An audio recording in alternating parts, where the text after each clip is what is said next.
La Academia Mexicana de la Historia tiene el compromiso de impulsar, desarrollar, fortalecer y difundir los estudios históricos de nuestro país. Este ciclo se suma a esas tareas fundacionales de la institución, evocando la memoria de sus integrantes, de las y los miembros de número, de corresponsales en México y el extranjero, así como de historiadoras e historiadores eméritos y honoríficos, quienes compartirán con nosotros enunciados, anécdotas y hallazgos de sus investigaciones históricas en diálogos desde la Academia Mexicana de la Historia. Mi nombre es Araceli Almaraz, investigadora del Colegio de la Frontera Norte y académica por Baja California de nuestra corporación. En esta última sesión del ciclo 2022, julio-diciembre, en reestreno presentamos el diálogo con la doctora Mercedes de la Garza Camino, integrante emérita de la Academia Mexicana de la Historia.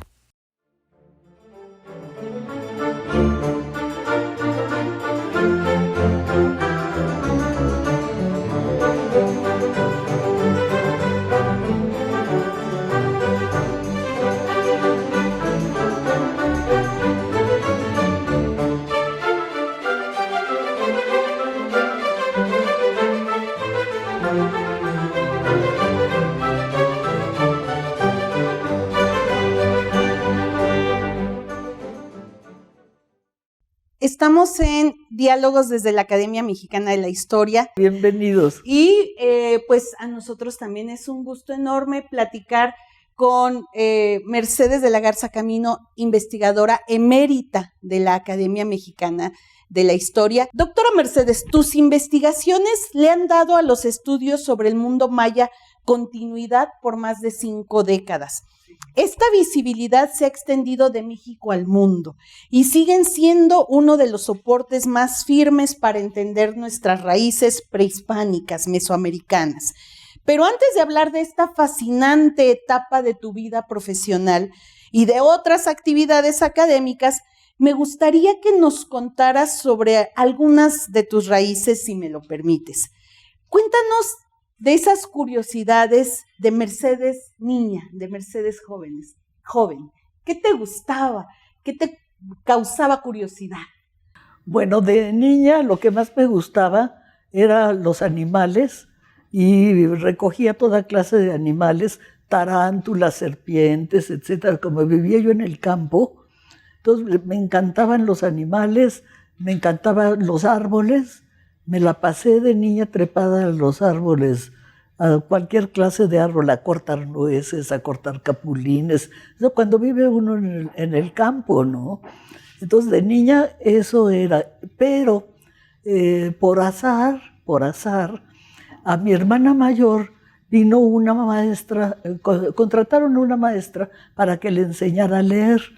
Entonces llegó la maestra a darle clase a mi hermana, que es 3 años mayor que yo. Ella tenía 6 años, y empezaron sus clases. Y la chiquita molestaba y molestaba y molestaba. ¿La chiquita eras tú? Era yo, de 3 años. Entonces molestaba y molestaba. Entonces la maestra dijo, por favor, cómprenle un cuadernito a esta niña. Y para que esté quieta. Aquí la pongo a hacer. Pues aprendí a leer a los 3 años. O sea que por estar inquieta ahí, aprendí a leer.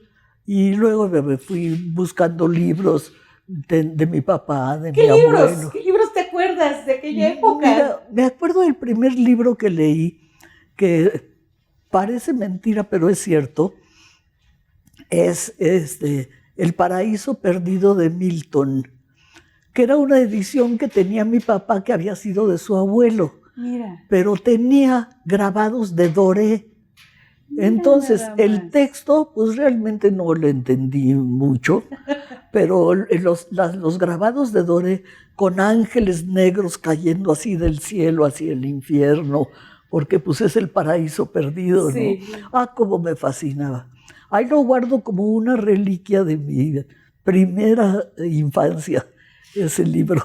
Y bueno, así transcurrieron tus primeros años siendo inquieta, trepando árboles, como dices, hasta que se van a la Ciudad de México. Sí, sí. Nos vamos a la Ciudad de México y a mi hermana menor y a mí nos meten a un colegio de monjas y se acabó la libertad. Claro, porque allá tenías todo el tiempo para correr, brincar y acá. Hacía lo que quería y allá. Niña, no hables fuerte. Niña, cuando uno se ríe, no hace ja, ja, ja, sino así. O sea, las monjas. Bueno, entonces, total, me metí a la secundaria. Me hicieron repetir el primer año, yo lo aprobé, pero me hicieron repetirlo porque era yo más chica que las otras niñas, para tener la misma edad, ¿sí? Entonces lo repetí el primer año de secundaria, y saliendo de la secundaria, pues fui a la preparatoria, a otro colegio de monjas, que es el Miguel Ángel. Y pues ahí ya me habían domesticado un poco las monjas del principio. Entonces ya aparentemente. Aparentemente. Y entonces, pues ya entré, ya hice la prepa más tranquilita ahí en ese lugar, pero salí en el colegio Miguel Ángel, pero ya para esa época yo ya leía mucho, bueno, siempre leí mucho desde El Paraíso Perdido, siempre leí, y sigo leyendo, y entonces me importaba la poesía, me importaban otra clase de libros, seguía leyendo y empecé a escribir poesía y a escribir cuentos, y empecé a tener amigos escritores, poetas, etcétera, pero eso cuando volví a recuperar la libertad, que fue al entrar a la Facultad de Filosofía y Letras de la UNAM. Y claro, la poesía además es libertad. ¿Sigues escribiendo poesía? Pues mira, sigo escribiendo algunas cosillas ahí, que de repente me cae la inspiración y lo escribo, pero son cosas que ahí tengo, que tendría que trabajar mucho para darlas a conocer. No, ahí las tengo, todas mis poesías desde 1960 o 50 y tantos, ahí las tengo todas. Bueno, ese debe ser un gran acervo, pero de tus poetas favoritos, favoritas, de las poesías que más te gustan, ¿te acuerdas de alguna? Pues sobre todo Sor Juana. A Sor Juana la leo y la leo. Bueno, también otros poetas, por supuesto, porque como me metí a estudiar letras a la facultad, pues leí todos los clásicos de la literatura española, todo eso. Pero Sor Juana para mí fue, además como Sor Juana nació en un pueblito muy cerca del mío, ahí en Nepantla, Mira, cerquita de Amecameca. Ajá. Y ¿en las faldas del volcán? En Nepantla quiere decir en medio de dos lugares. Entonces, estar aquí Tierras Bajas de Morelos, luego Nepantla y después San Rafael, abajo de la cabeza de la Iztaccíhuatl. De el Iztaccíhuatl, porque es volcán. Sí. Bueno, ahí también el tenemos. Iztaccíhuatl. Sí. Y entonces, no, para mí Sor Juana fue lo máximo. ¿Cuál es tu poema preferido? Mira, mi poema preferido es Detente sombra de mi bien esquivo, imagen del hechizo que más quiero, bella ilusión por quien penosa muero, vaga ficción por quien alegre vivo. Si al imán de tus gracias atractivo sirve mi pecho de obediente acero, ¿para qué me enamoras lisonjero si has de huirme luego fugitivo? Mas blasonar no puedes satisfecho de que triunfa de mí tu tiranía, que si dejas burlado el lazo estrecho que tu sombra fantástica ceñía, poco importa burlar brazos y pecho, si te labra prisión mi fantasía. Precioso, precioso. Era parte de esas poesías que ustedes hacían al aire libre, ¿no? Claro, claro. Y los sonetos de Sor Juana, pues, y luego ya como estudié letras, pues ya conocía más. Otro poeta que me encantaba era Villaurrutia, de los mexicanos, Manuel Gutiérrez Nájera, varios otros, pero siempre preferí la poesía.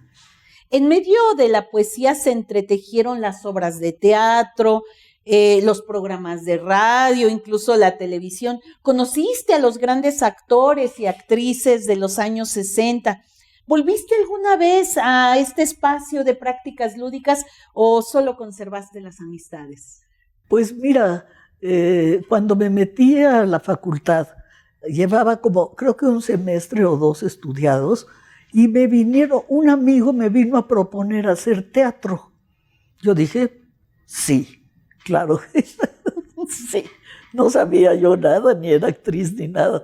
Pero entonces me metí en un grupo de teatro universitario en la Facultad de Arquitectura y pusimos Hamlet. Éramos estudiantes todos, re malos, actores. ¿Y qué personaje te tocó? Y yo era la Ofelia de Hamlet. Entonces, yo la Ofelia de Hamlet. Y la pusimos la obra, duraba 5 horas porque el Hamlet es muy largo, era mala, no era ninguna buena puesta en escena, la gente se aburría y luego se empezaron a ir, pero nosotros nos realizamos como actores. Eso me gustó mucho. Y después de eso, pues ya seguí con teatro universitario. Debes haber oído hablar de Juan José Gurrola. Sí, ¿cómo no? Pues con él trabajé también algunas obras como Bajo el Bosque Blanco y algunas otras. O sea, fantástico, ahí aprendí mucho. Y después de eso, pues hice algo de televisión, algo de radio, en Radio Universidad. Mira. Tenía 2 o 3 programas, pero mientras estaba estudiando la carrera de letras. Entonces, de repente me llamaron para el cine. Ah, o sea, fue radio, teatro, televisión, cine. Entonces, Cuéntanos. Cuando el cine dije, no. Porque no quería yo hacer carrera de actriz de telecomedias, no quería yo hacer. No, solo fue lo universitario. Entonces dije no y me volví a meter a la facultad a estudiar historia. Ah, justo eso te iba a preguntar, porque entonces se empalma un poco la carrera de letras españolas y luego con historia. ¿Y qué te dicen tus padres? Bueno, ya ahora te vas a historia. ¿Qué reacción hubo en la familia? En esa época ya no vivía con mi familia yo. Ah, mira. Cuando salí del teatro y de todo esto y me metí a estudiar historia, ya no vivía con mi familia. Pero sí les di muchos dolores de cabeza, ¿eh? Sí les di muchos dolores de cabeza porque de niña era muy traviesa, muy inquieta, ¿sí? Y de grande siempre quería iba a hacer lo que yo quería, entonces tenía problemas con mi familia muy tradicional, católicos, etcétera. Mi hermana, que está aquí ahorita, mi hermana mayor, era muy buena niña, muy obediente, etcétera. En cambio, y llegaba y me acusaba. Ay, mamá, en la fiesta de niños, Meche tiró el chocolate en la mesa. Te decían Meche. Me dicen toda Te mi dicen familia. Meche. Me dicen Meche. Mis papás ya murieron, por supuesto, pero, pero me dicen Meche toda mi familia. O sea que mi familia no me dijo nada. Tú definiste, me voy por historia. Por historia. Pues sí, porque me encantaba la historia antigua y había yo ya trabajado dando cursos de historia de Grecia, Egipto, etcétera, a grupos de señoras, grupos particulares, porque tenía que vivir de algo. Entonces, pues, mientras estaba estudiando, que comía, ¿no? Entonces, di clases a grupos y pues ya después, al terminar la carrera de historia, fue cuando me dieron la beca en el Instituto de Investigaciones Históricas. Vamos a cortar este segmento porque de eso vamos a hablar en el siguiente, que ya es este contacto con la historia, pero sobre todo con la historia de los mayas. Entonces vamos a hacer este corte y regresamos en un momento.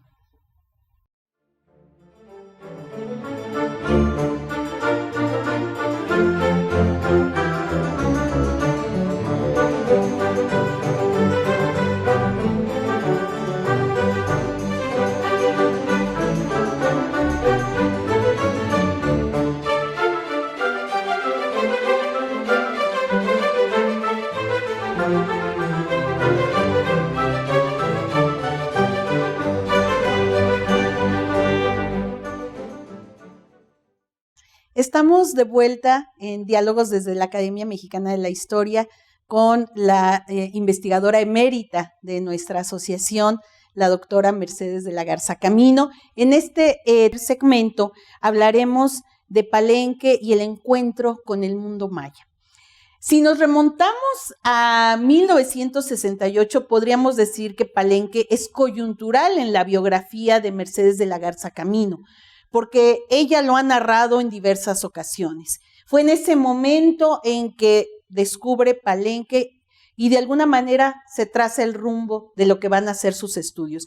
Pero cuéntanos, ¿cómo se produjo este viaje que realizaste a Palenque?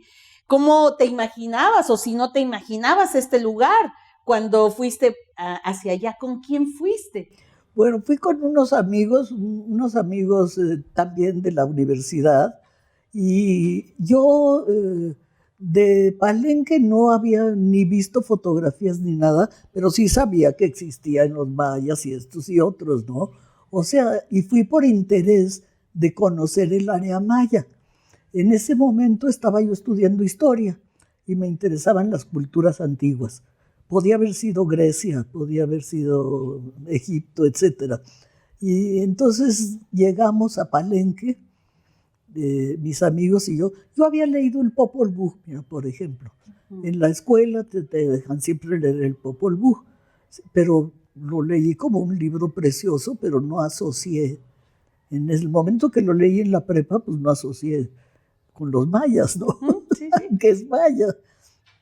Bueno, y entonces sí, llegamos a Villahermosa, nos dirigimos a Palenque, nos bajamos y entramos caminando por la entrada. ¿Has estado en Palenque? Sí. Por la entrada que tiene, que sigue siendo la misma, y de pronto veo Templo de las Inscripciones, Palacio, Grupo de las Cruces. Me quedé así parada. ¡Ay! ¿Qué es esto? ¿Qué es esto? Y pues con la camarita sacando fotos, pero ¿qué es esto? ¿Quién hizo esto? Yo necesito saber quién fue capaz de hacer estas construcciones y quiénes eran. ¿Quiénes eran ellos? ¿Por qué hicieron esto? Y ya me dediqué a eso el resto de mi vida hasta ahorita. Claro, y tu licenciatura, tu tesis de licenciatura la llevas a cabo estudiando a los mayas. A los mayas. Es que regresé a México de ese viaje y me inscribí en el curso del doctor Alberto Ruz, nada menos. De quien eres su sucesora. Sí. Si me lo permites, porque en realidad vas a acompañarlo desde este momento hasta que él su muere. muerte. Sí, sí. Entonces, pues me metí al curso de civilización maya y el doctor Ruz era muy buen maestro, era excelente maestro, además el descubridor de la tumba de Pacal. Nada menos. ¿Sí? Y daba una clase preciosa. Yo a veces ya empecé a ayudarle a pasar las diapositivas y todo en la clase, fascinada yo. Creo que ya nunca me salí de esa clase porque cada año le ayudaba a pasar hasta que me nombraron ayudante de ese curso. Uh-huh. Y pues así me introduje. El doctor Ruz, además, y todo el mundo lo ha dicho de mis compañeros de broma, pero además se parecía a Pacal. Te lo juro, si tú ves la cabeza de Pacal que estaba abajo de su tumba, no la de cuando era adolescente, sino la otra que es muy famosa, las facciones igualitas al doctor Ruz, que era francés. Claro, además, nada que ver. Era francés, pero todos decíamos, ay, se parece a Pacal, decíamos, todas las compañeras, porque entonces ya me fui al Centro de Estudios Mayas, uh-huh, y ya nos dedicamos a estudiar los mayas. Ya hice mi tesis de licenciatura. El doctor León Portilla me dijo, tráigame esa tesis que la quiero ver, porque era yo becaria de históricas. Claro, ellos te estaban becando. Y me dice, a ver, esa tesis. Entonces la llevé, y la leyó.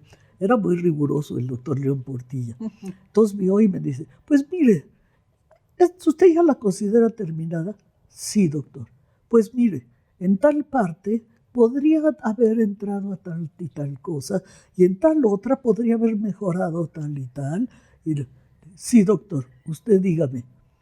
El doctor Ruz me decía, no, esa tesis ya está terminada.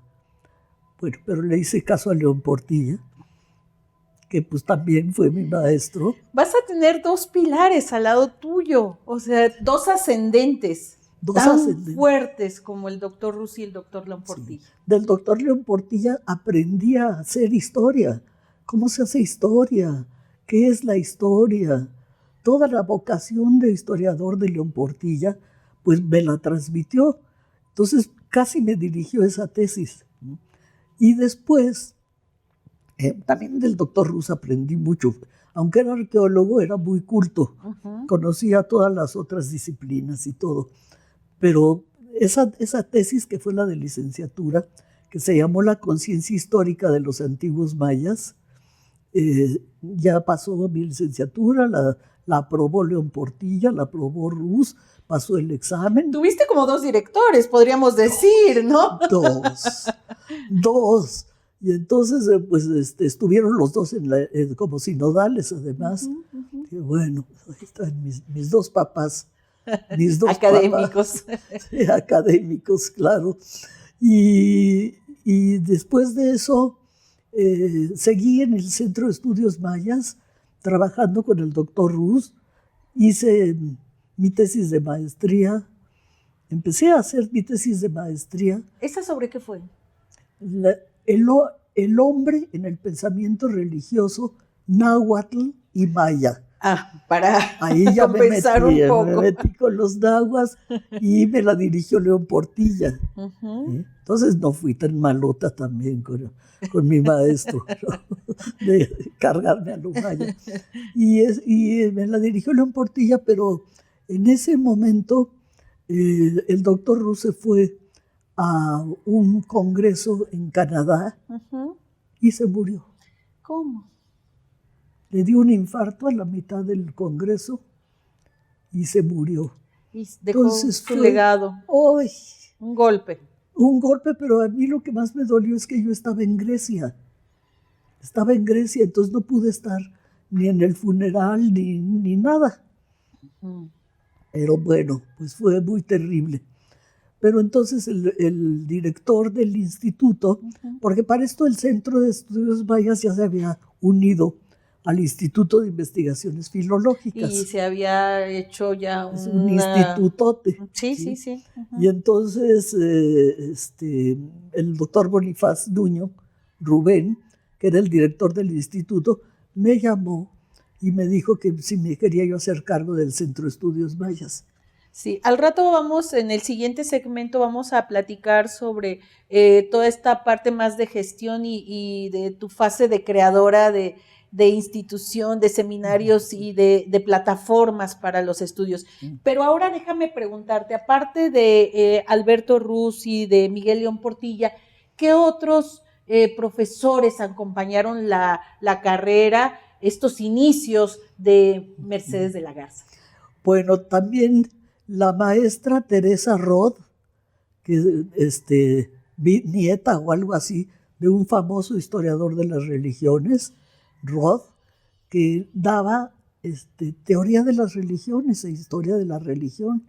Y fue importantísimo para mí conocer a la doctora, a la maestra, porque no se quiso doctorar, porque sus clases eran excelentes. Y entonces ahí eso me jaló para otro lado, o sea, para dedicarme a la religión. A las ciencias de la religión. A las ciencias de la religión. Que tú muy bien has puesto ese acento, ¿no?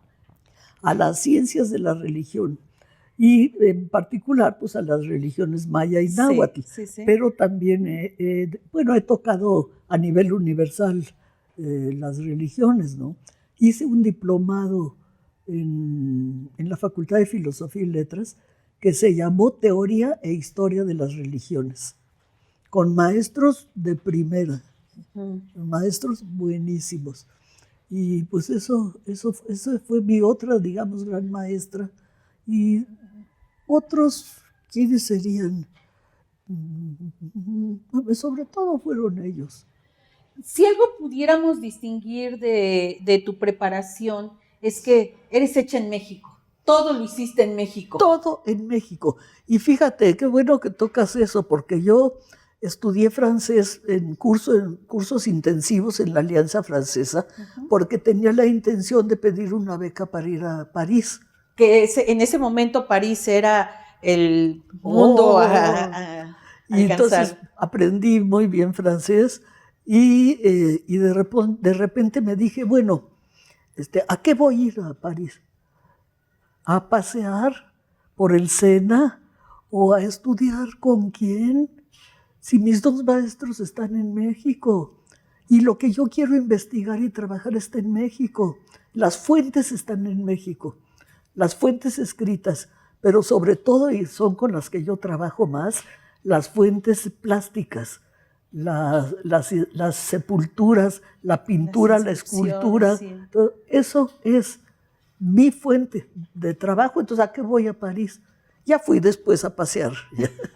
No, fui después, ya luego te platico, fui después también de trabajo. Sí, eres una mujer hecha en México, una académica hecha en México. Hecha en México totalmente. Hay una foto con Levi Strauss que me llama mucho la atención. Cuéntanos de ese encuentro. Bueno, entonces me llamó, Levi Strauss estaba en México porque la UNAM le dio el doctorado honoris causa. Entonces iba a permanecer unos días más y quería conocer a los mayas. O sea, él no trabajó nunca a los mayas, pero sabía quiénes eran y los quería conocer. Entonces me llamaron para llevarlo al área maya. Yo temblé, dije, Levi Strauss, que era un monstruo. Claro. De veras increíble. Entonces, pues ahí voy. Me llevé unos amigos míos, 3 o 4 amigos míos, que ahí iban ayudándome con los equipajes y todo, porque iba Levi Strauss con su esposa. Entonces, pues ya llegamos al área maya y Levi Strauss me preguntaba todo. ¿Qué siembran aquí? ¿Cómo se llaman esos árboles? De la carretera apenas íbamos hacia Palenque. Y yo, así, tratando de contarle lo... bueno, y además en francés, ¿no? Todo en francés, él no hablaba ni una gota de español. Sí. Entonces, pues ahí vamos, y llegamos a Palenque, primero a Palenque, luego fuimos a Uxmal, luego a Chichén Itzá, y luego estuvimos en Mérida. Una linda persona, Levi Strauss, pero pues ya estaba casi ochentón. ¡Ay! Estaba casi ochentón y con una energía. Subió 2 veces al templo de las inscripciones y yo detrás de él, así. Pero la esposa, de repente, le hacía así.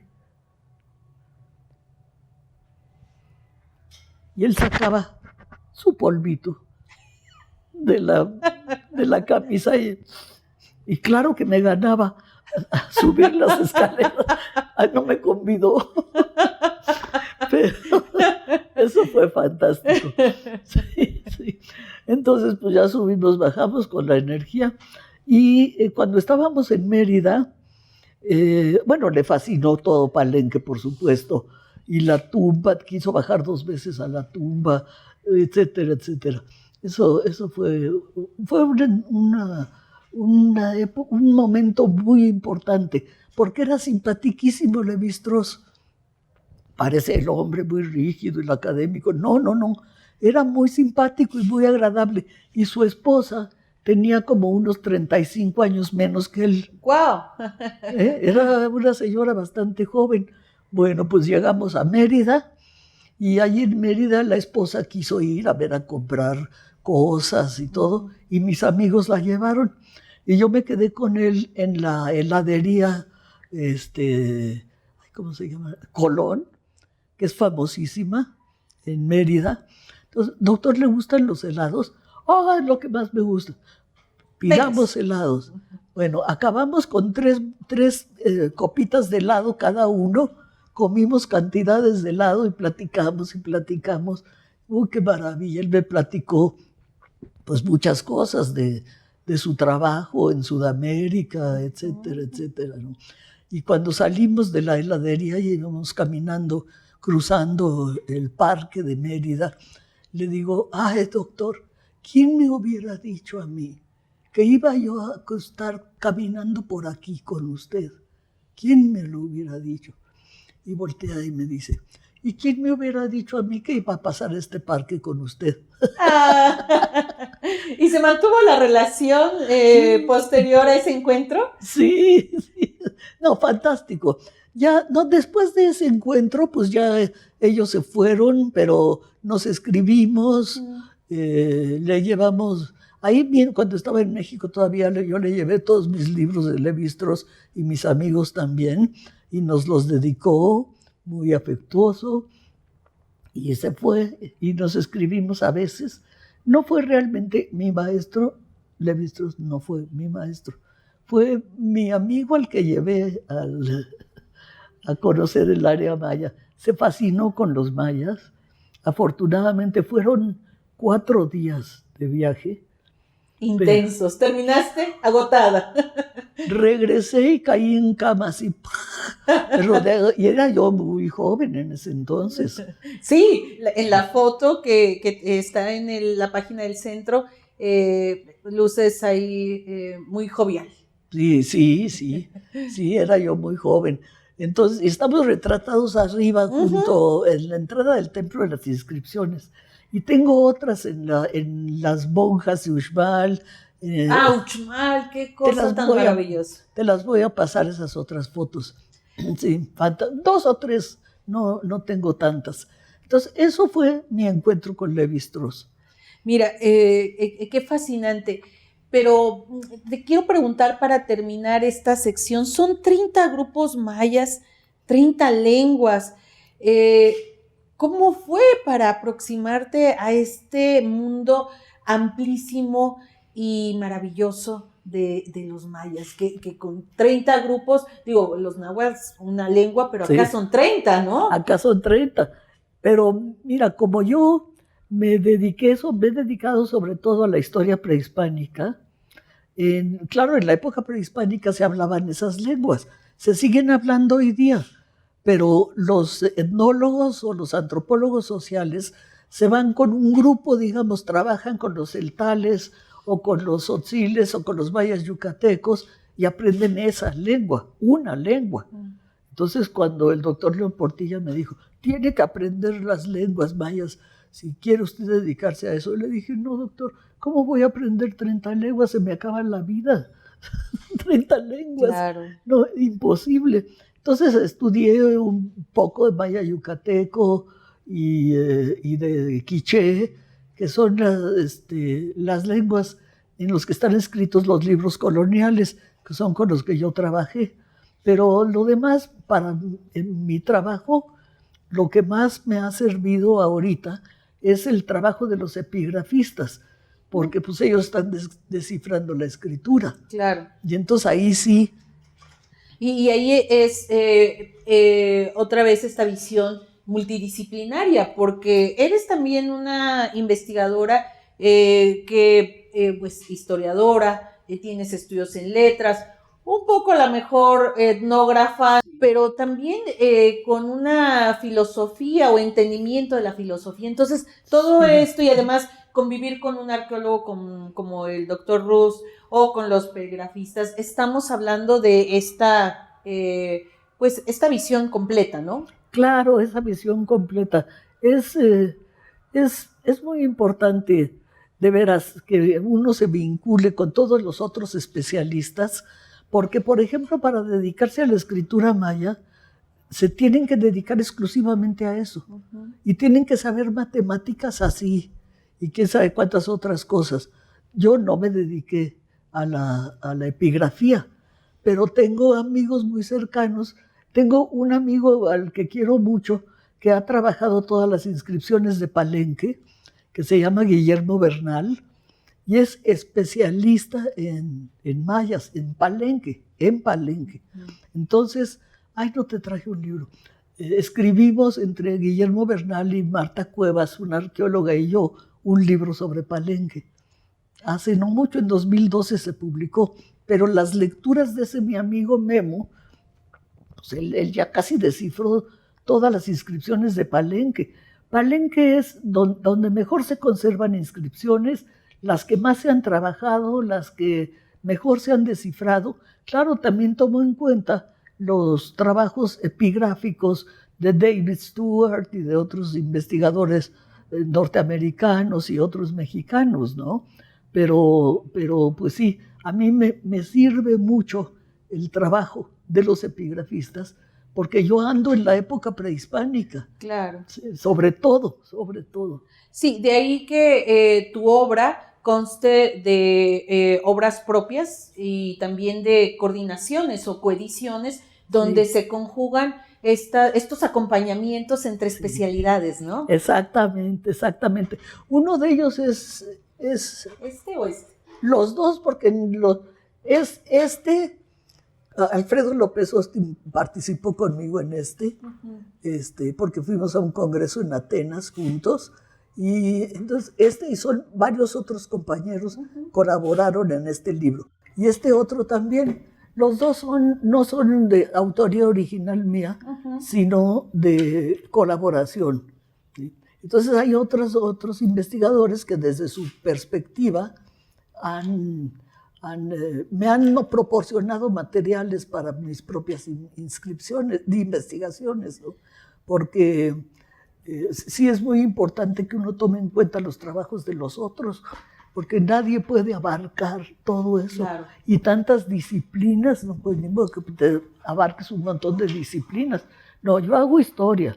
Y cuando decías de filosofía, yo estudié también filosofía. Estudié con Luis Villoro, con Ricardo Guerra, con muchos filósofos importantes. Tomé clases en la Facultad de Filosofía y Letras, entonces aprendí mucho filosofía. Mi amiga Juliana, con la que vivo aquí, es filósofa. Entonces también conozco todos sus libros, todos sus trabajos, hemos ido a muchos congresos, o sea que también sé filosofía.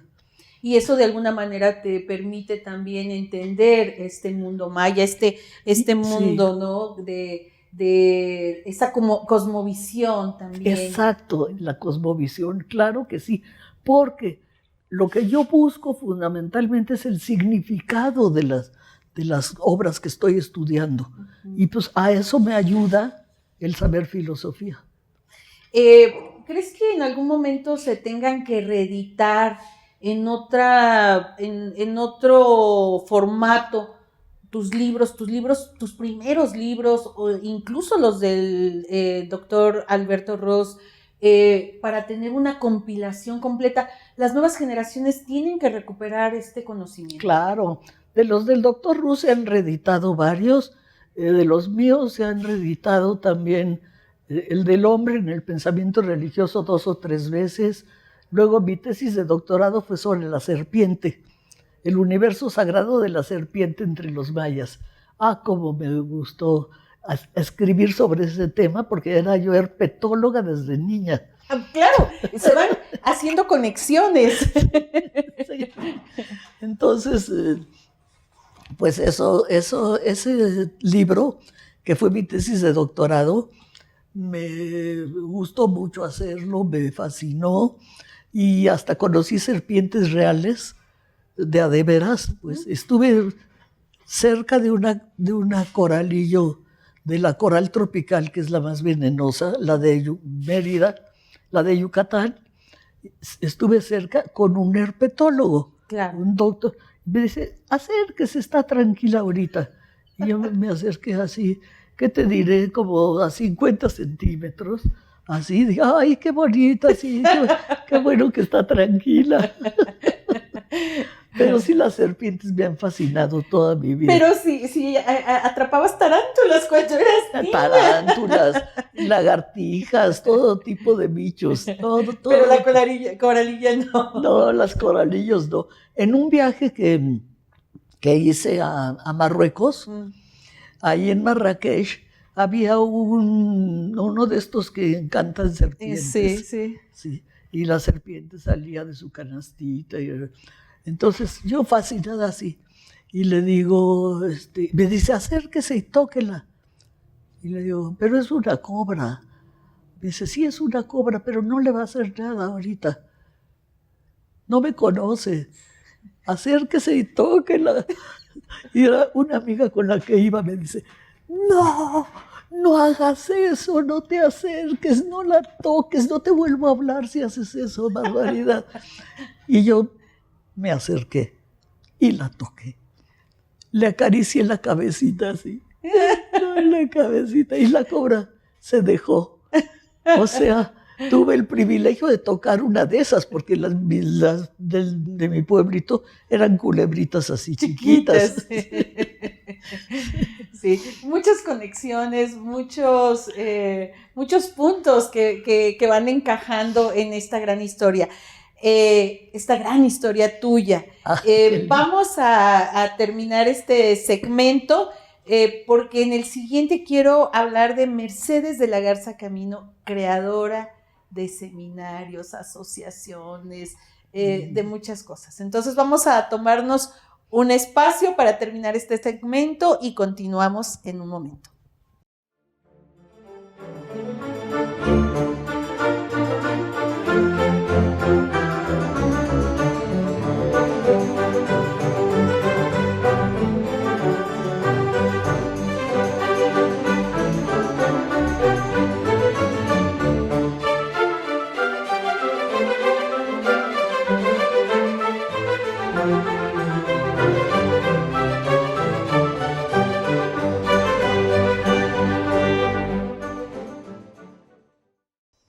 Continuamos en este segmento de diálogos desde la Academia Mexicana de la Historia con la doctora Mercedes de la Garza Camino. En este segmento quiero hablar de esta creación inagotable de instituciones a lo largo de tu vida profesional. Creaste posgrados, le diste continuidad a esos espacios de investigación abiertos por quienes te antecedieron en la fascinante investigación del mundo maya, fundaste asociaciones, le diste también sentido a congresos, coloquios. Háblanos de esta etapa que no es fácil, nunca es fácil crear algo nuevo y luego darle continuidad. Sí. Tiene dificultades al inicio, implica muchos retos y mucho esfuerzo. Sí. Además, durabas mucho tiempo en lo que creabas, le dabas como ese sentido hasta que lo veías maduro. Cuéntanos de esa etapa, Mercedes. Pues mira, más bien no fue una etapa, sino que lo hice a lo largo de toda mi vida académica, porque cuando estuve en el Centro de Estudios Mayas, pues hubo que reorganizar el centro. Entonces entraron otros investigadores nuevos, en fin, y esa reorganización del centro costó trabajo, pero en fin ya empezó a marchar bien. Y después de eso creé los congresos internacionales de mayistas. Que fueron primero coloquios, ¿no? Que fueron primero 2 coloquios, uno en minería, porque dije, lo hacemos en México, porque qué tal si no viene nadie. Fue con convocatoria abierta, no sabíamos. ¿Y les llegó una cantidad? Nos llegó una cantidad de gente, todos mayistas. Bueno, y entonces fue allí, estuvo muy bien el de minería, perfecto, y al terminar el coloquio, se levantaron algunos investigadores europeos y otros norteamericanos y nos pidieron hacer los congresos, seguir con estos coloquios o reuniones, pero en el área maya. Entonces fueron a Campeche, ese fue el segundo coloquio. Entonces dijimos, bueno, pues a ver si podemos, pero pues ya tuvimos que empezar a hacer trato con los gobernadores de los estados del área maya. Y el primero fue Campeche, y que fue el segundo coloquio, ¿sí? Ahí muy bien nos trataron y los gobernadores felices porque pues les llevas un montón de gente, claro, a algo que atrae no solo a los especialistas, sino a toda la gente, ¿no? Las conferencias, todo esto. Entonces estuvo muy bien ese de Campeche. Y luego el tercero ya decidimos que no se iba a llamar coloquio, porque ya éramos muchos. eran como 150 ponentes o más, y era una Y cosa, muchos internacionales, ¿no? muchos internacionales. Y entonces les llamamos ya congresos. El primero fue en San Cristóbal Las Casas. Sí. Sí, y allí, bueno, no sé si tenga yo tiempo de contarte algo marginal de ese. Cuéntanos, tú cuéntanos. El día de la inauguración decidimos llevar a los invitados especiales a Bonampak.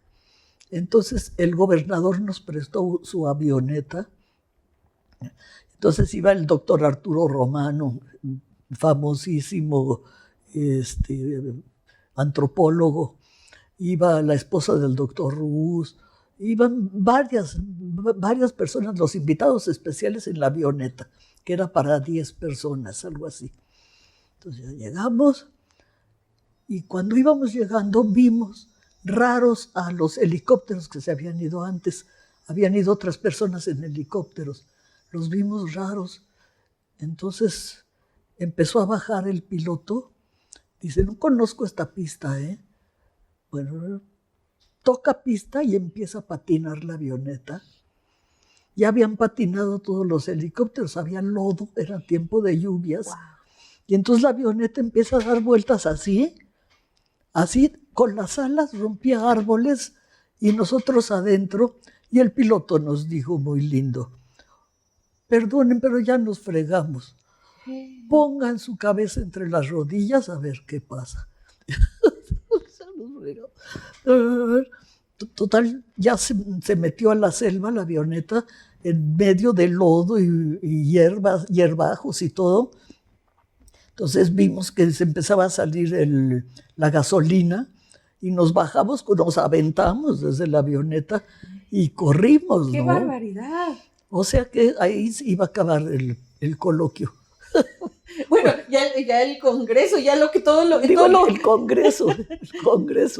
Sí, ¡Qué barbaridad! No, sí, fue terrible. De ahí nos llevaron ya en unos helicópteros, pero a Tenosique, para de Tenosique por tierra llegar a San Cristóbal. Y ahí íbamos en taxis, nos llevaron en taxis. Yo iba con el doctor Romano. ¡Ay, qué maravilla el doctor Romano! Todavía vive. Él estuvo en el descubrimiento de la tumba de Palenque. Ah. Sí, era amigo del doctor Ruz. Mira. Un hombre extraordinario. Entonces, ahí íbamos en el taxi. Y me dice, doctor, ¿no quiere una cervecita? ¡Claro! Nos paramos en una tiendita y compramos cervezas. Todos estaban ya así. Cervezas. Y de repente me decía el doctor Romano, oiga, Mercedes, ahí hay otra tiendita, ¿no nos podríamos parar por otra cervecita? Entonces llegamos a San Cristóbal llenos de lodo desde el pelo y con unas 4 o 5 cervecitas encima. Pero ya con los nervios más o menos. Habíamos salvado la vida. Claro. Qué bárbaro, ¿no? Sí. Y ese estuvo muy bonito ese congreso. Van 11, ¿no? Hasta el año pasado iban 11 congresos. Hasta el año pasado 11 congresos, sí. 11 congresos más los 2 coloquios. Más 13. Los 2 coloquios, exactamente. 13, sí, 11 congresos. Afortunadamente, eso que se echó a andar en ese momento, mis compañeros investigadores del Centro de Estudios Mayas lo siguieron haciendo, porque ese fue el último que yo coordiné, el de San Cristóbal. Ya después entró un compañero mío, Gerardo Bustos, a dirigir el Centro de Estudios Mayas, porque yo ya llevaba 13 años dirigiendo el Centro de Estudios Mayas. No me quiero agotar aquí. Entonces, otras personas hicimos el segundo congreso, ya no me acuerdo dónde, ahí tengo todo el historial de los congresos, pero hemos ido hasta Guatemala a hacer un congreso. Para toda la zona maya, ¿no? Y no los siempre ha habido la voluntad de continuar esos congresos, de que no se acaben, afortunadamente. Sí, de hecho, el último, el de 2019, llevó como título Tradiciones y Reelaboraciones, ¿no? Sí. sí, sí. Pensando más ya también en las comunidades actuales, Actual. ¿no? Es que siempre en los congresos hemos abordado también a los mayas actuales, porque ha habido antropólogos, etnólogos, etnógrafos, o sea, de todas las especialidades, lingüistas. Entonces hemos abordado a los mayas desde sus orígenes hasta hoy, porque allí están todavía 28 grupos mayas, Claro, etnias sí. con sus ropas tradicionales y todo, y siguiendo su propia religión. Su propia religión porque al dios solar le llaman Cristo, por ejemplo. O sea, Como esa sustitución, ¿no? Está tapadito, pero es su propia religión. Claro. Sí. Entonces, pues sí, afortunadamente se siguieron haciendo todos estos congresos y se seguirán haciendo. Vamos a hacer otro. En este que acaba de pasar, tuvimos un problema horrible, porque una compañera que fue directora de mi alumna distinguida, preferida, que fue directora del Centro de Estudios Mayas también, directora del posgrado del que te voy a hablar ahorita, Sí, y se ha ocupado ha estado en el directora de varias cosas, o sea, una mujer brillantísima, tenía 57 años y le dio cáncer en el cerebro. Oh. Carmen Valverde se llamó, y estando en el Congreso, allá en Chetumal, cuando estaba presentando su ponencia, de pronto ya no pudo hablar. Ya no pudo hablar. ¡Ay, qué barbaridad! No, eso fue muy horrible, pero pues en fin, el Congreso salió. Uy, qué fuerte. Pero eso lo sufrimos mucho todos, porque sí. Ella era así como la gente más brillante entre todos los del centro. ¿Era tu sucesora? ¿Eh? ¿Era como tu sucesora? Era mi sucesora. No por lo brillante, sino porque se entregó de veras al trabajo de investigación y fue mi alumna en civilización maya, la materia del doctor Rus. Sí. Híjole, qué barbaridad. Hablemos de otra contribución muy importante. Creaste la maestría y el doctorado en estudios mesoamericanos. Sí. Cuéntanos. Cuando salí de los 13 años de dirigir el Centro de Estudios Mayas, pedí un cambio de adscripción a la Facultad de Filosofía y Letras, que entonces era dirigida por mi amiga Juliana. Ella dirigía la Facultad de Filosofía y Letras. Entonces yo pedí un cambio de adscripción y tomé mis años sabáticos, que ya tenía yo 2 acumulados. Entonces me dediqué esos 2 años a hacer el plan de estudios de la maestría y el doctorado en estudios mesoamericanos. Los hice, pasé todos los consejos, comisiones. Toda una gestión interna, Toda la gestión, que fue muy difícil, y lo eché a andar. Creo que en 1993, más o menos, en 93 lo eché a andar. Sí. Y gracias a mis compañeros. 1993. 93. Sí. Pues gracias a mis compañeros también, el posgrado sigue vivo. Sí. Hemos estado cambiando de coordinación y ahí está el posgrado funcionando. Y acompañando, me imagino, también el congreso, ¿no? Sí. Porque es plataforma también para los estudiantes, ¿no? Pero claro, siempre había habido grupos del posgrado participando en el congreso. Sí. Pero también fuiste fundadora de la serie Fuentes para el Estudio de la Cultura Maya y de la Sociedad Internacional Pro Valores Humanos, Eric Fromm y Salvador Subirán. Cuéntanos. Mira, en esta última, pues yo era amiga de varios médicos y doctores de ahí de nutrición, ¿sí? Era conocida de varios de ellos. Entonces organizaron una primera reunión y a todos los que participamos en esa primera reunión nos consideraron fundadores de esas reuniones. Pero realmente pues fue azaroso. En cambio... la serie Fuentes para el Estudio. La serie de Fuentes, sí, mira, la serie de Fuentes fue desde que entré al centro, a dirigir el centro, estuvimos trabajando 2 compañeras y yo 3 compañeras y yo, de rescatar los documentos, paleografiarlos, estudiarlos, y lo publicamos en 2 volúmenes. Se llama Relaciones Histórico-Geográficas de la Gobernación de Yucatán. Sí. Y sigue viva la serie de fuentes. Esa es la otra cosa maravillosa de las cosas que has creado. Continúan. Eso es lo bueno. Sí, sí. Fíjate, Beatriz de la Fuente, ¿te has oído hablar de él? Cuando me nombraron directora del museo, me llamó por teléfono. Me dijo, ay, Mercedes, te quiero felicitar mucho porque entraste. Y mira, te quiero recordar que todo lo que tú has iniciado ha continuado. Qué bueno, porque ha sido buena semilla, muy linda.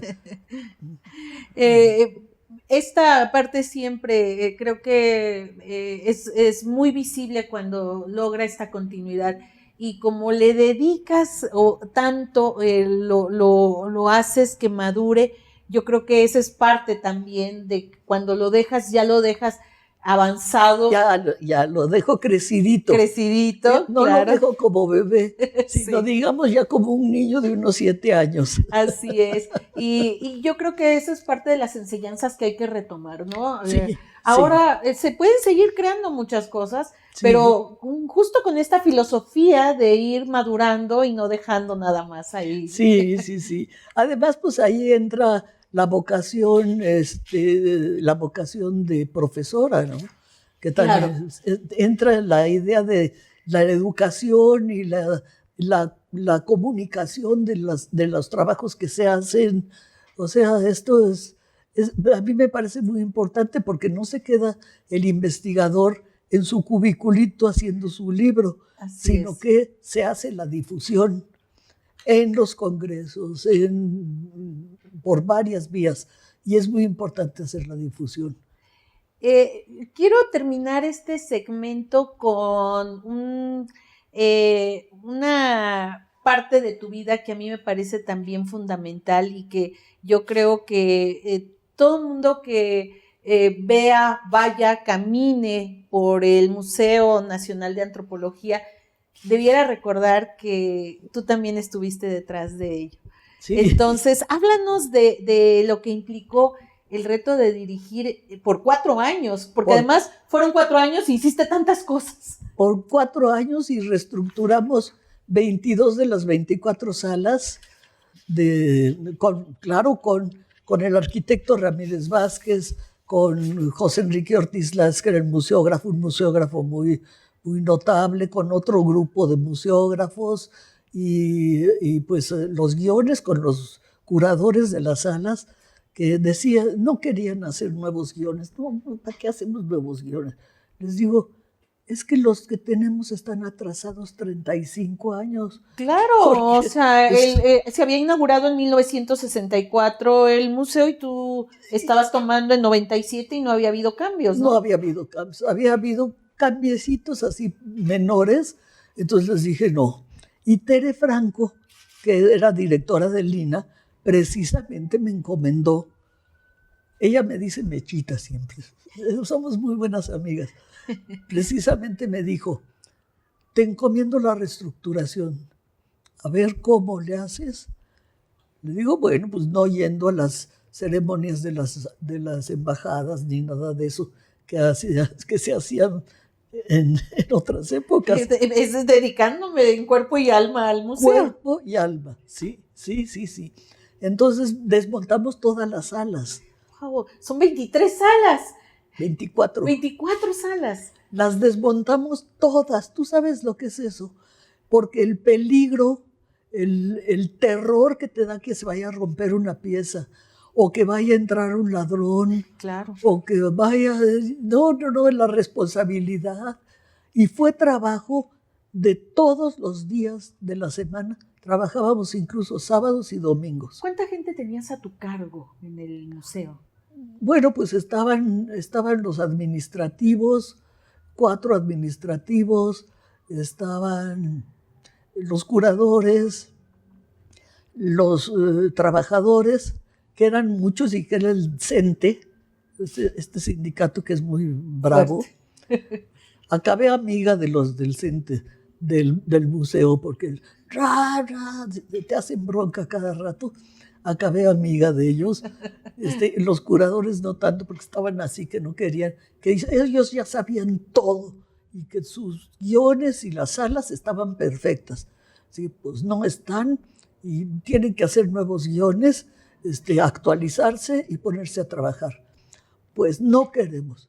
Les dije, bueno, es su libertad, pero yo pasado mañana tengo aquí a los nuevos curadores que hagan los guiones y que se ocupen de las salas. Pues se quedaron así.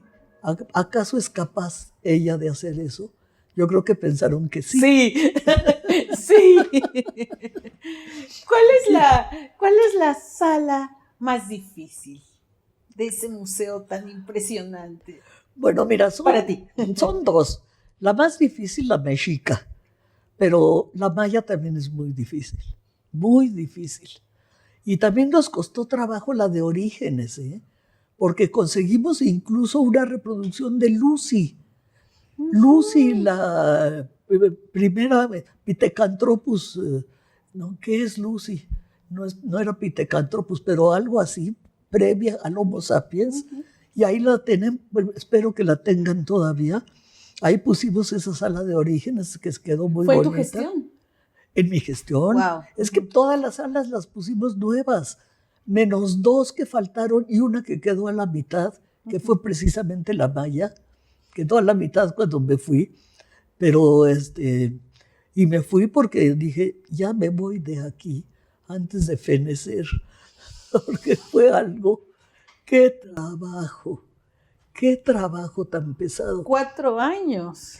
4 años de trabajo intensivo y lidiando, ahora sí que lidiando con los curadores, con los trabajadores, con los que contratábamos de fuera para hacer todas las partes que se necesitaban en la sala, las vitrinas, pusimos todas las cédulas en inglés y en español, se hicieron videos, se hizo muchísimo. También gracias a José Enrique Ortiz Lance, el museógrafo, que es excelente, O sea, fuimos un equipo.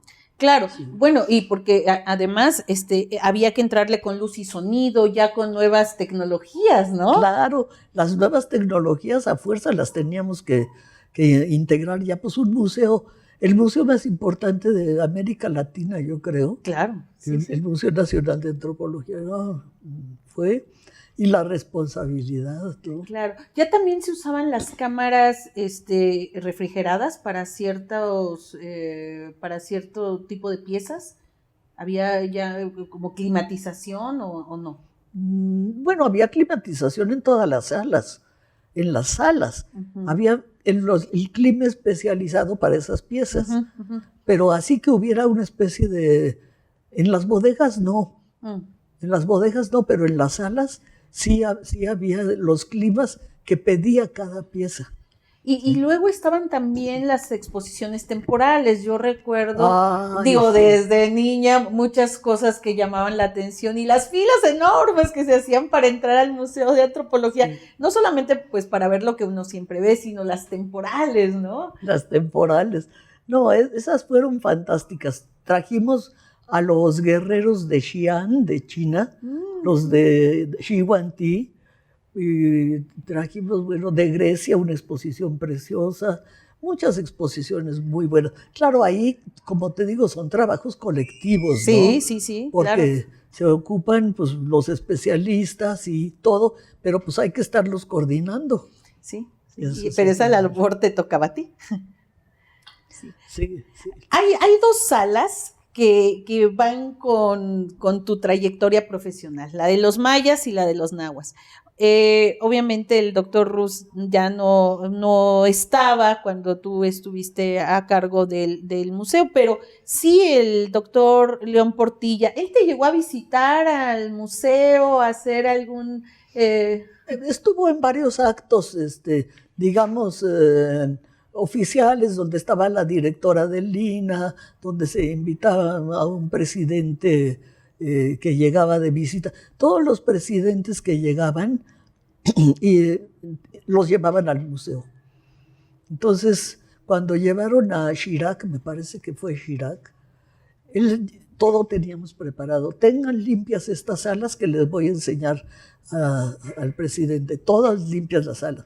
Entonces, de repente me dice Chirac, pero yo quiero ver la sala Mazagua, o que me dijo, quiero ver la sala... Ay, se me fue ahorita, que no estaba prevista en el itinerario. Entonces yo por abajito, váyanse corriendo a limpiar esa sala. Porque ha de estar, ay, qué mal. ¿De quién? Bueno, ya me acordaré.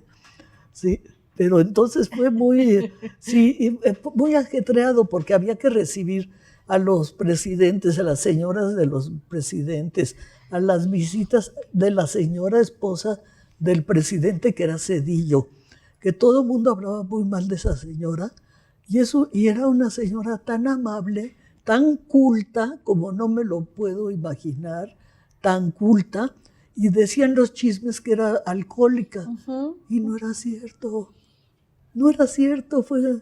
fueron invenciones, y Zedillo también era muy amable.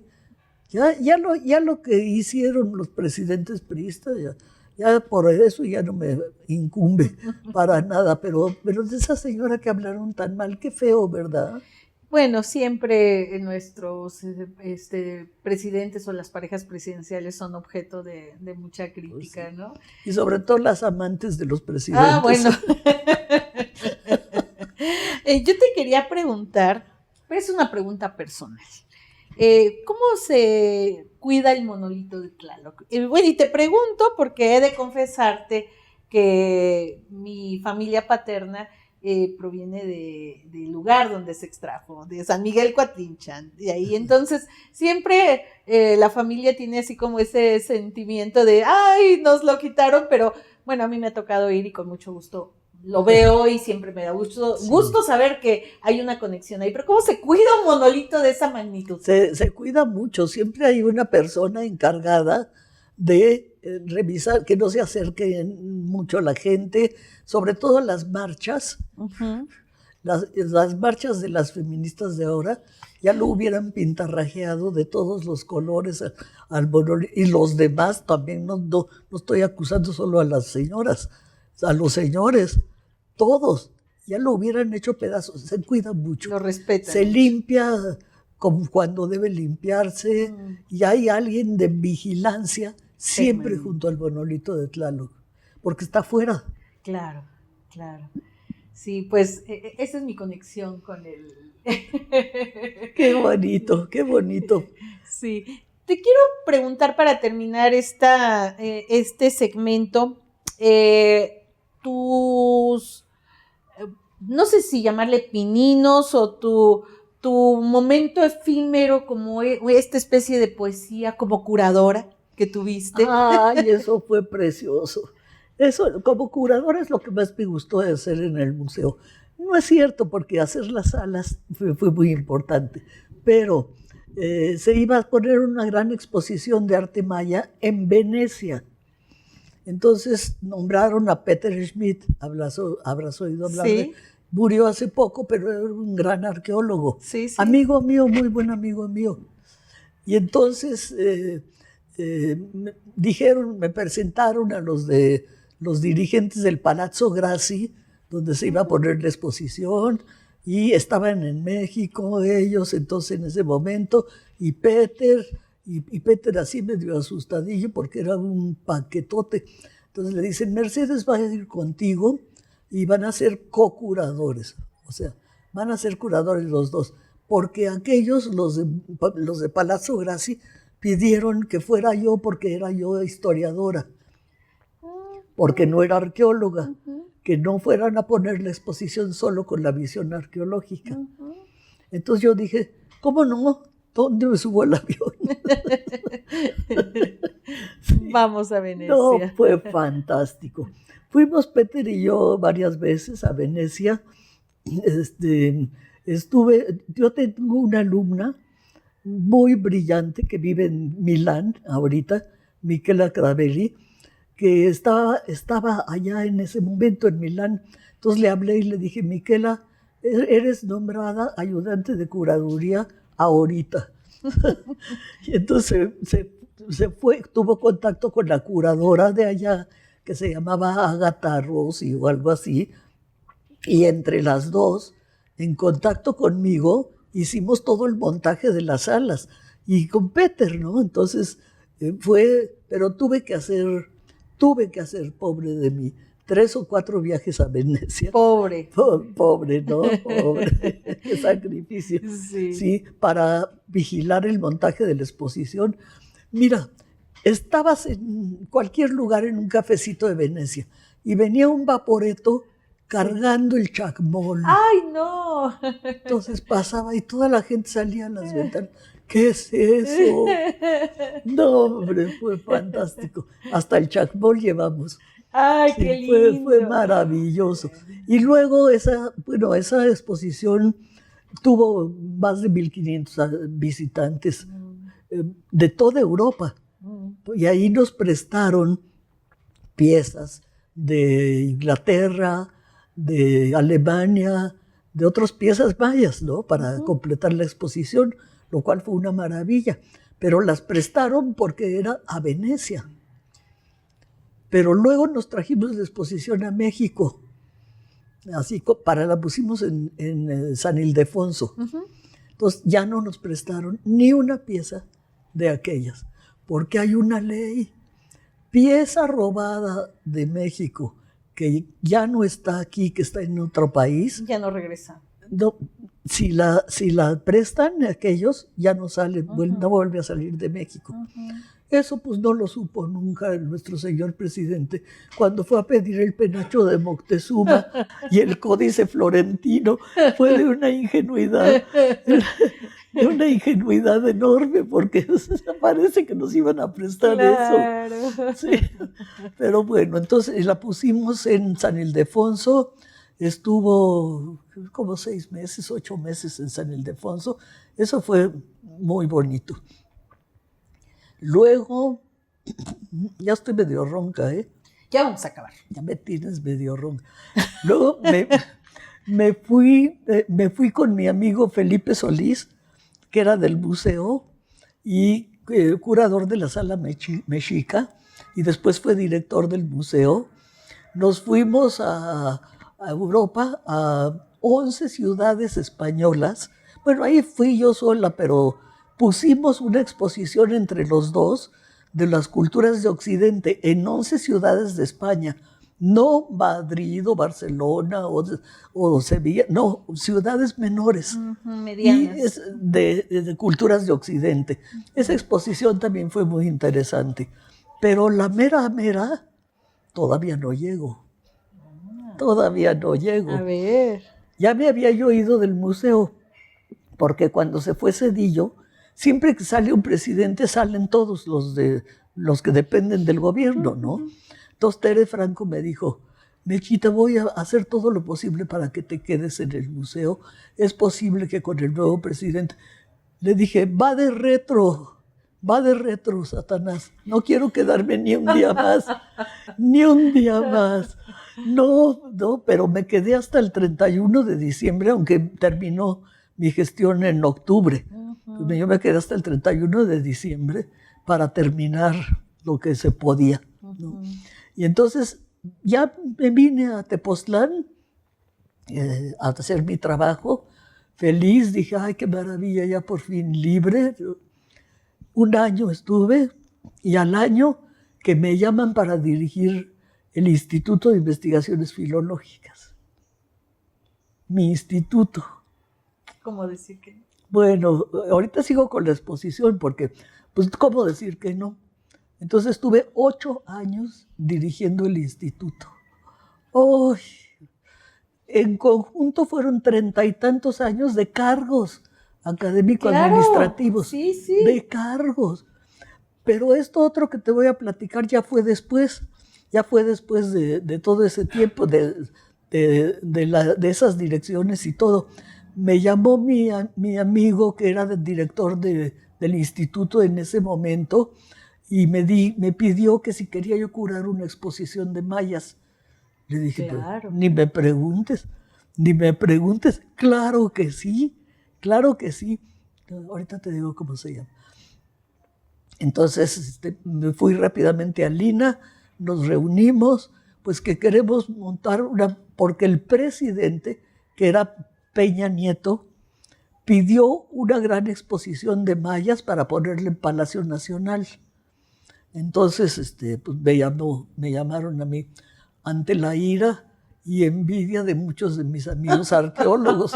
Pues sí, porque pues, ellos son arqueólogos. Claro. Sí, y esta ya ni es de aquí, además ni es de Lina. Bueno, total, yo hice oídos sordos. Claro. Y empezamos a hacer la exposición.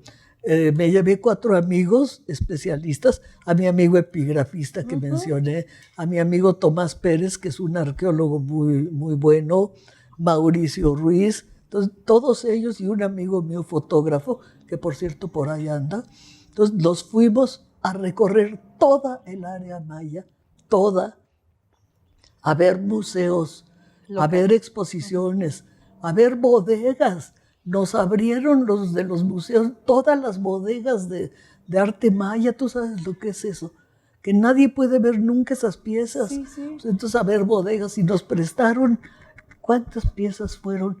175, creo, piezas, 175 más o menos, y una maravilla quedó la exposición. Muy, muy, muy maravillosa quedó. Entonces la montamos en Palacio Nacional el 13 de diciembre de 2013, creo, de 2013. Sí. La montamos en Palacio Nacional, tuvo un gran éxito. Sí. Fue mucha gente, era la primera vez que se montaba una exposición así en Palacio Nacional, ¿no? Sí, sí. Entonces, pues nos fue muy bien, dimos miles de visitas guiadas, trabajamos como locos, porque fue pesadísimo hacer esa exposición. Clasificar cada pieza, hacer las fichas de cada pieza. Claro. Colaboraron muchos compañeros míos del Centro de Estudios Mayas para escribir cédulas. Y bueno, trabajamos, fue un trabajo muy pesado. Y entonces después de eso, ya habiendo visto la exposición, la solicitaron los brasileños. Ah, ¿se fue a Brasil? Se fue a Brasil, a Sao Paulo. Entonces, bueno, maravilla, se fue a Sao Paulo. Yo fui también. Mechita, ¿quieres ir para que des la visita guiada? Porque le toca dar la visita guiada claro, al curador. Entonces, pues ya me fui a Sao Paulo con Tere Franco y con un grupito, y se montó en un lugar muy bonito, quedó muy bien la exposición. No fueron mis compañeros, pero yo solita me fui, me dio una gripa horrible, porque el que llega a Sao Paulo, me decían ellos, se enferma de gripa. El que llega a Sao Paulo con gripa, di la visita guiada. Y después la pidió el Museo del Hombre de París. Ah, bueno. Sí, entonces dije, bueno. Vamos a París. Pues ahí sí nos fuimos todos. Ah, qué bien. Nos fuimos todo el grupo, que hicimos el montaje. Y fue un éxito. ¿Eh? Y fue un éxito, me imagino. Un éxito muy grande fue en París. También estuvimos en el montaje, todo. Bueno, fue, yo creo que de las cosas más satisfactorias que yo he hecho en mi vida. Pero no me has hablado de una que generalmente no citas en tus charlas, que es la de Stavanger. Ay, la de Stavanger. Híjole, pues también me llamaron para curar una exposición de las piezas de Stavanger que tenía Rodolfo, heredadas de su padre, que era el coleccionista. ¿Sí? Su padre había sido el coleccionista. Eran muchísimas piezas. Entonces me llevé a mis amigos Tomás, Mauricio, y ahí vamos todo el grupo, primero a hacer una evaluación, a ver cuáles son falsas y cuáles no. Porque como el señor Kurt Stavanger se llamaba, como ese señor las compró, Pues no le sabía. vendieron varias falsas. Ah, mira. Entonces hubo que hacer, sobre todo los arqueólogos, Ujú. pues un estudio muy a fondo Ujú. y todo esto para separar las falsas. Esta pues muy bonita, pero no es verdadera. Y entonces separamos esas y montamos la exposición en Sala Nezahualcóyotl. No en la Sala Nezahualcóyotl, sino en la torre, Ah, en uno de los pisos de la torre. ujú.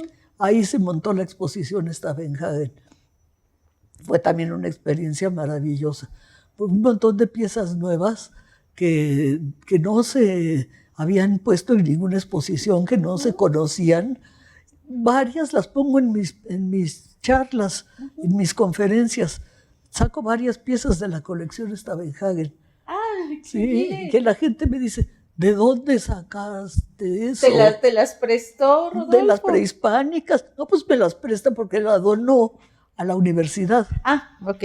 Donó a la universidad. Y entonces se piden en préstamo esas Sí, piezas. sí. Bueno, se montó. Ahí está, la pueden ver cualquiera que quiera, la puede ir a ver. Ahí está montada porque es exposición permanente. Ay, pues entonces fue, pues ni tan efímero, ¿no? Pero fue antes que la de Mayas los mayas. en París, sí. Sí. Pues no fue tan efímero, ¿no? No fue tan No, efímero. esto es permanente. O sea, eso es... No, digo, tu trabajo como curadora no fue tan efímero.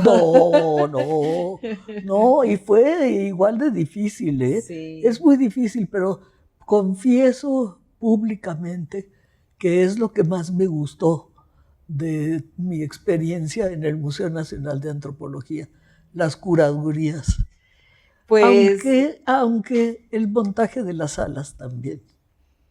claro, ¿no? Y además la reestructuración, todo el trabajo museográfico, de documentación, de investigación, de traducción, no, bueno, o sea, impresionante, ¿no? Impresionante. Caminaba yo 5 kilómetros diarios porque eso tiene el museo de visita. La visita de todas las salas tiene 5 kilómetros. Pero como yo andaba viendo cómo iba el montaje en cada sala, todos los días iba a visitar, a ver qué, o sea, 5 kilómetros diarios. Pues bajé de peso, me rompí una rodilla, etcétera.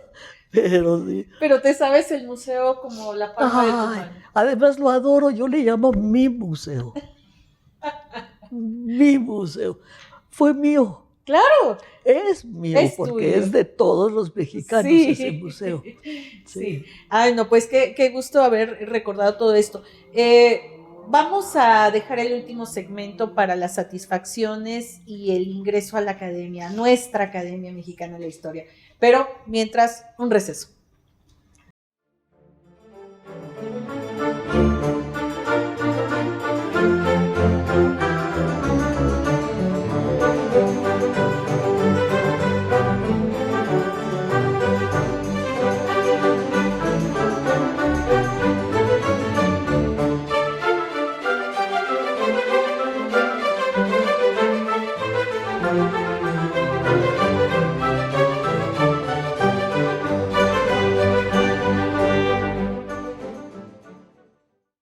Este es el último segmento y la verdad es que ha sido maravilloso este recorrido y nos toca cerrar como siempre con las satisfacciones, en este caso de nuestra invitada, de la doctora Mercedes de la Garza Camino y por supuesto de su ingreso a la Academia Mexicana de la Historia.